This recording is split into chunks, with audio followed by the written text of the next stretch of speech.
From the studios of Tucson Business RadioX, recorded in the Stewart Title corporate offices on Broadway, you are now listening to The Mark Bishop Show.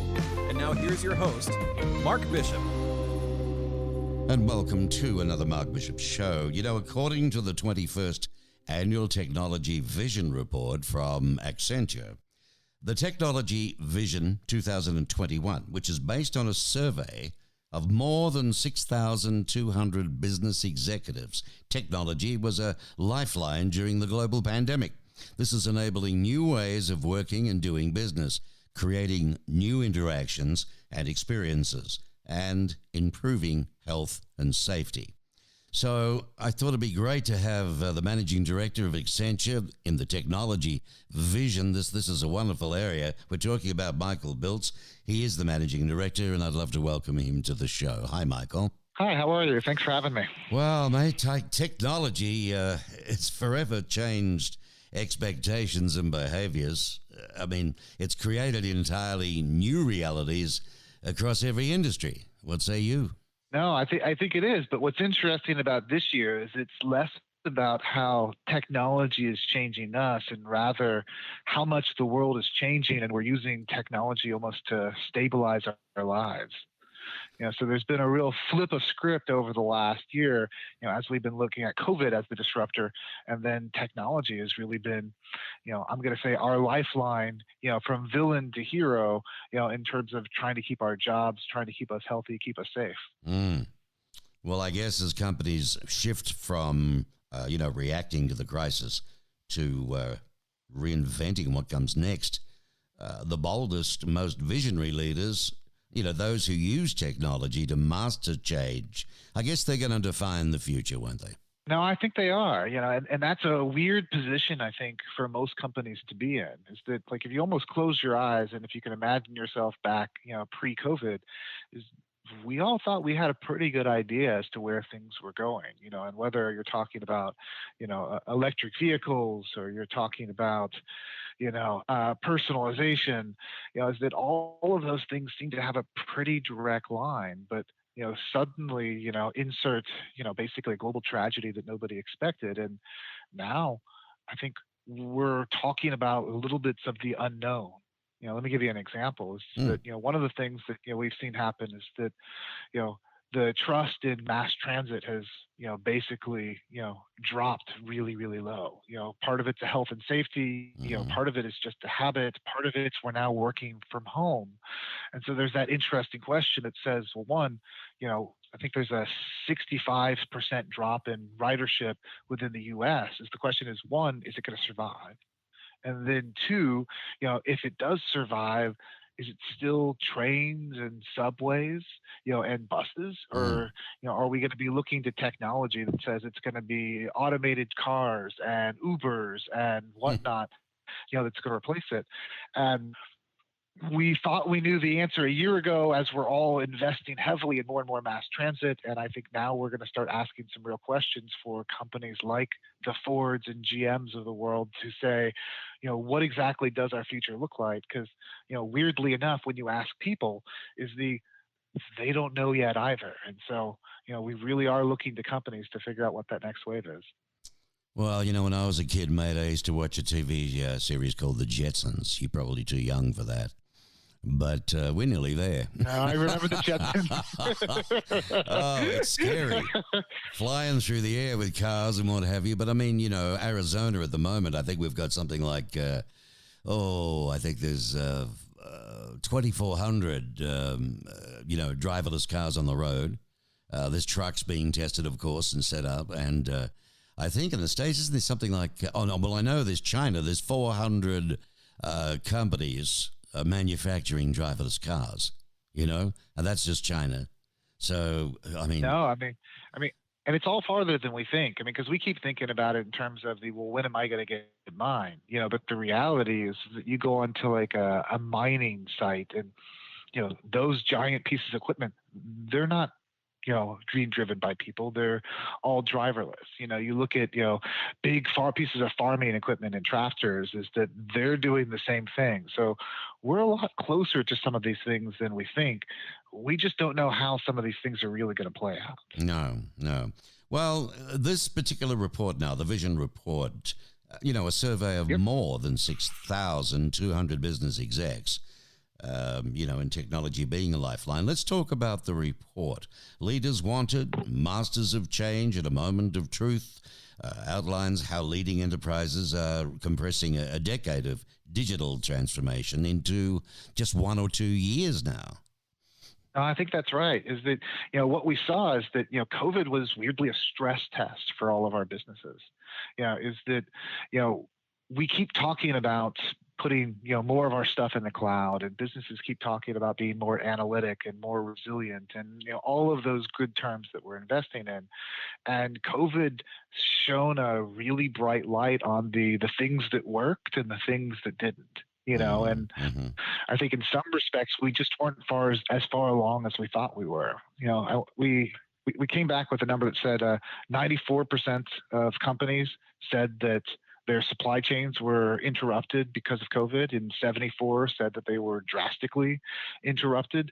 And so there was an amount of, we thought we were flexible enough to handle anything, and we weren't. And then the other side of it turned into, we're now starting to see a bigger and bigger gap between the people who are far along and the people who weren't. So let me explain that in a little more detail. Yeah, please do. Prior to COVID, companies that were investing heavily in digital were growing their revenue at a rate that was 2x those that weren't. Now that we're seeing in COVID, that 2x has gone to 5x.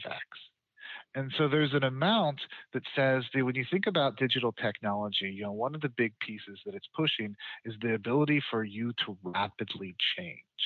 And prior to COVID, that was important because you always want to get ahead. But now that we're really seeing, we're seeing, us going from a boom time to economic questions. We're seeing people losing their jobs. We're seeing preferences on, am I buying stuff in person? Am I doing things in mobile? All of the change that we're seeing going around suddenly becoming a much higher priority on every company's agenda. And so the companies that are able to move fast and move quickly are getting farther and farther ahead, and it's creating this new digital gap that we're predicting. Well, according to some more of your research, business leaders, they're relying on a strong digital core to adapt and innovate at lightning speed. But the leaders are growing revenues, as you say, 5 and 10 times faster than laggards today versus only 2 times faster, back in 2015, 2018, according to your, Accenture research. But here's what gets me. I'm not going to mention the bank, but I was on the phone an hour the other day trying to get through to fix a problem with my business account. Now, I know the COVID has hurt and all this jazz, but I tell you what, in this day and age with digital and God knows what, surely not having to press 9, digital things on the phone and still not get through and then wait an hour in today's modern world. I mean, I don't get that at all, No, and I think that's just it, we've been talking about some of these simple solutions like the one that you just talked about, for years. And we've been very slowly and methodically investing to do this, but frankly, it just hasn't happened that fast.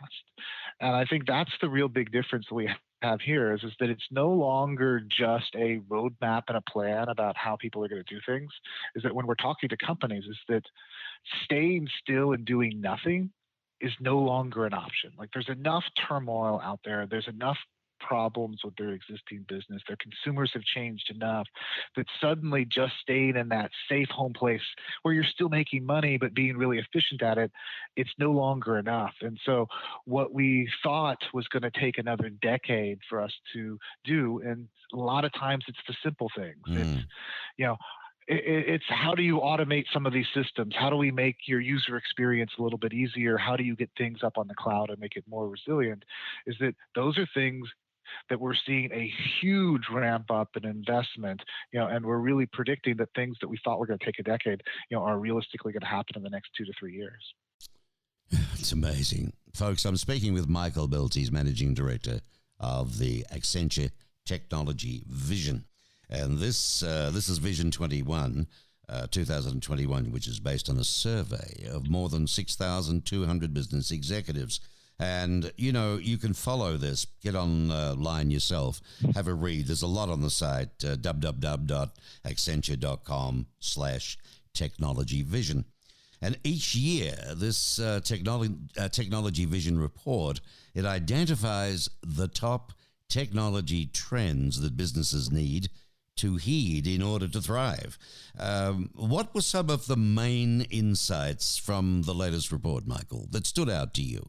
Yeah, I think that one of the ones that stood out to me is the fact that we're not going to stop working from home. Is that I think that there's a notion for a lot of people that we're just waiting for vaccines and then suddenly everybody's going to go back to work again, in a office, pre-COVID. And it's just not what we're seeing, both in terms of, companies like Fujitsu, announcing that all 80,000 people have a option to either work from home, work from the office, or do some sort of hybrid halfway in between, to the surveys that we've been pushing out that basically are coming back and telling us that 48% of people believe that they're either going to be working from home full time or at least part time once COVID is gone. And this is a pretty big shift, and let me give you the magnitude is that the last time we've seen a shift this big was in World War I and World War II when women entered the workforce. Right. Is that this is a huge thing. I mean, we're talking about changing the way that we act and interact with each other. That says everything from, I'm home all the time to what I'm expected to do, how we raise our kids, to education potentially being something that happens, remotely, more often, to questions about whether populations and city centers are still going to be the center of where everybody goes or whether we can work from anywhere, anytime. Is that we're really talking about a ripple effect that says if half of our workforce can really work anywhere they want, we're going to start to see, ripples that are going to last for, decades. Yeah, well, clearly the pandemic has been a major factor, in this year's report. How did COVID-19, not to mention other global events from the past year, but how much did COVID-19 shape your findings? I mean, I think it almost single-handedly changed most of what we wanted to focus on. Because it's one of those interesting things that says it's not that everybody changed what they were going to do. It's rather on one hand, everything got done at an accelerated pace that says, for example, we've been looking at remote work for many years, and there's more and more that's being done. Now, that being said, is that because of COVID, companies like the National Healthcare in England, is that they onboarded 1.2 million people to enable them to work remotely and do remote office visits, so healthcare related, in a matter of 3 weeks. That was something that was likely going to take a decade or more, with lots of arguing in between as to whether or not they should be doing it, whether it was effective. And it just happens, and then the other side of it, really turns into us realizing that the set future that we thought it was going to be, as soon as we accelerate up, that says, oh my gosh, we're going to be doing remote working and it's going to be mobile pay. And suddenly even our parents and grandparents are going to be ordering things, online and not going to the store. All of those things, we've talked about them before, but now the question is, well, if those have happened and are happening, what's next?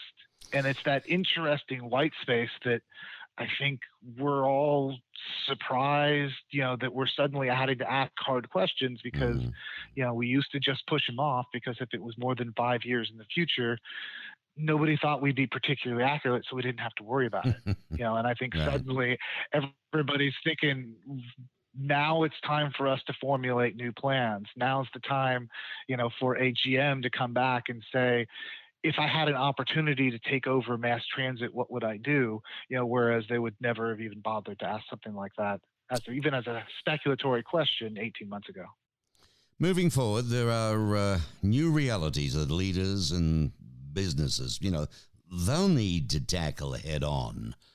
a lot of different areas. You've touched on this, but what are these new dynamics, do you think, and how are companies addressing them? The working from home jazz, does that simply mean something like, wow, companies now won't have to pay holiday pay, they won't have to pay holidays, sickness benefits? I mean, do you see this writing on the wall or what?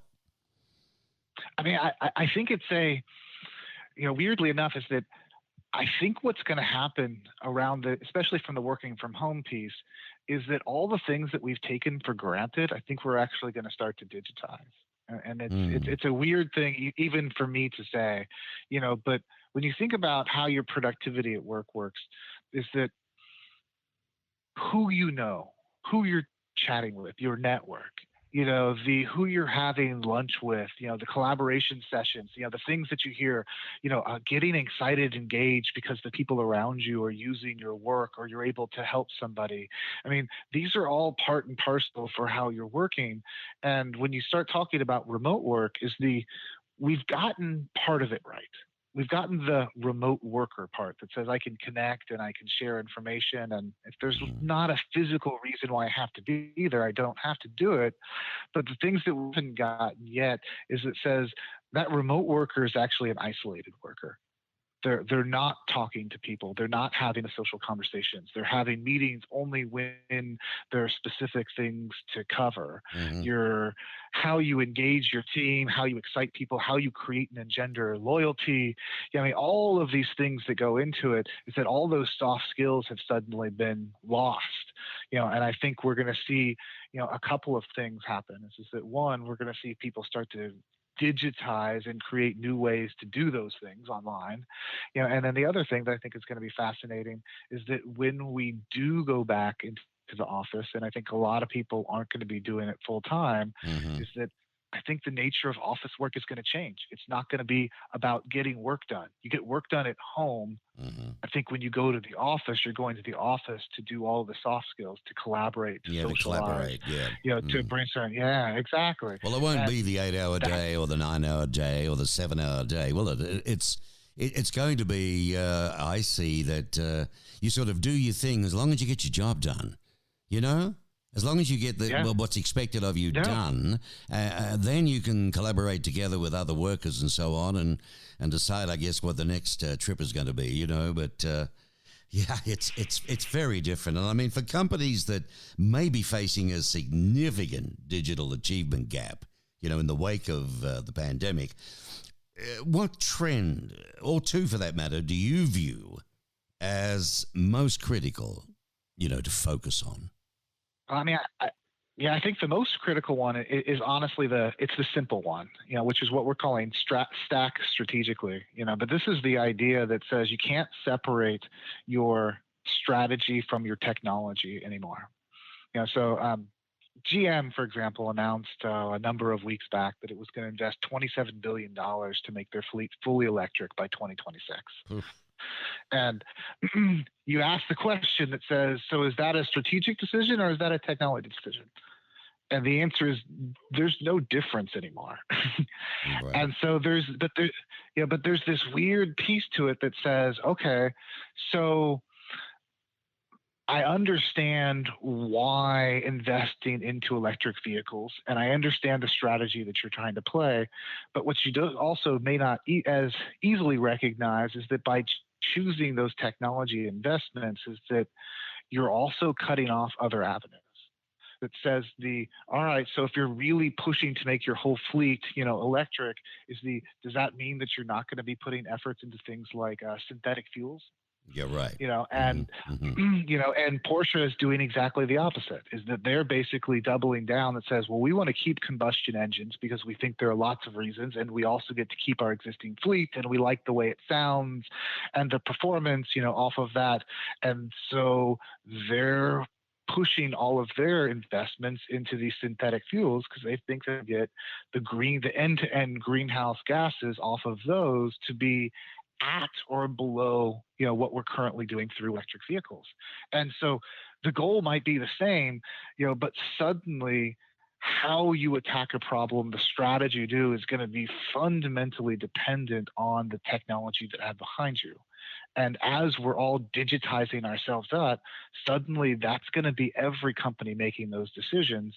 And particularly as everybody is trying to act and react quickly right now, in the COVID changing world, is that you have to realize that your decisions are going to both enable you to reach out and chase after your dreams, but they're also going to be the ones that are going to limit you, to the other strategies and the other paths you could have taken. Well, folks, Michael Biltz, he leads Accenture's Technology Vision, the rollout and development group, and the company's annual technology visioning process.